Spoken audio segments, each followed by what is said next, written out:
Hi everyone, welcome back to our channel. मैं रुचिका। मैं राधिका। कैसे हैं आप सब लोग? और आज का टॉपिक है जेंटल पेरेंटिंग। काफ़ी ट्रेंडिंग टर्म है, आप लोगों ने सुना होगा। तो क्या कहना है आप लोगों का जेंटल पेरेंटिंग के बारे में? आप क्या कहते हो, पहले बताओ। जेंटल पेरेंटिंग ठीक है, होनी चाहिए, लेकिन एक हद तक ठीक है। आप लाइफ लॉन्ग जेंटल पेरेंटिंग नहीं चला सकते हैं। मतलब कितना हद तक, क्या डिफाइन करोगे आप उसको? यार मतलब जब तक एक बच्चा जेंटल चल रहा है ना, तब तक पेरेंटिंग भी जेंटल होनी चाहिए। जब आपको लगे कि नहीं, अब मेरा बच्चा जेंटल नहीं है, मतलब पहली बार में आपकी बात नहीं मान रहा है, तो आई थिंक फिर जेंटल पेरेंट्स होना भी ठीक नहीं है।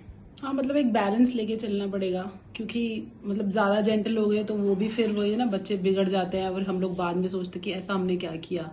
बट एक्चुअल में तो हम लोग ही होते हैं जो उनको उस स्टेज तक पहुंचाते हैं, क्योंकि हम हर चीज में, अब तुम विटामिन एन नहीं दोगे बच्चे को, उसको नो बोलोगे ही नहीं, हर चीज में बोलोगे कि हाँ बेटा ये है, चलो ठीक है ऐसे करते हैं, मतलब उसकी हाँ में हाँ मिलाते रहेंगे, तो फिर बच्चे को भी लगेगा कि ठीक है मैं ही हूँ, मेरे ही अकॉर्डिंग चलना है सब कुछ, तो फिर वो बात नहीं मानेगा एक पॉइंट पे आके, और फिर हम लोग बाद में सोचते हैं, रिग्रेट करते हैं कि क्यों हमने ऐसा सोचा।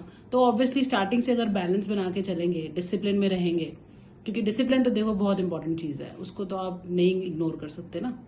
लेकिन हम लोगों का कहना ये नहीं है कि आप स्ट्रिक्ट हो जाओ, आप अपने बच्चे को मारो पीटो, स्ट्रिक्ट हो जाओ और फिर उससे बात मनवाओ।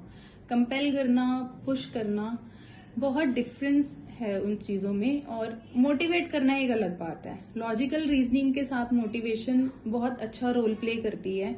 आप उसे जेंटल पेरेंटिंग में कंसीडर करते हैं नहीं करते, ये हम लोग नहीं कह सकते हैं, लेकिन हाँ मोटिवेशनल पेरेंटिंग में कंसीडर कर सकते हैं हम उसे। आपका बच्चा अगर एक चीज के बेनिफिट्स नहीं समझ पा रहा है और वो उस चीज पे अड़ा हुआ है कि नहीं यार मुझे तो ये नहीं करना है या मुझे ये करना ही है जो चीज उसके लिए गलत है, तो एक लॉजिकल रीजनिंग उसे दे के उसे आप समझा सकते हैं कि नहीं ये चीज आपके लिए बेनिफिशियल है। फॉर एग्जाम्पल, जब बच्चा छोटा होता है तो उसे दवाई देना बहुत मुश्किल होता है जब वो बीमार होता है। ऑफकोर्स कोई भी दवाई नहीं लेना चाहता, लेकिन फिर भी हम उसे वो डोज देते हैं, वो डोज उसके लिए वो बेनिफिशियल है। तो आप लोग क्या सोचते हैं इस बारे में, बताइएगा कमेंट्स करके। जेंटल पेरेंटिंग होनी चाहिए, नहीं होनी चाहिए, किस हद तक होनी चाहिए, कौन सी एज तक आपको लगता है कि आपने भी जेंटल पेरेंटिंग की है, तो हम लोग भी कर सकते हैं। शेयर कीजिएगा हमारे साथ। Thank you. बाय।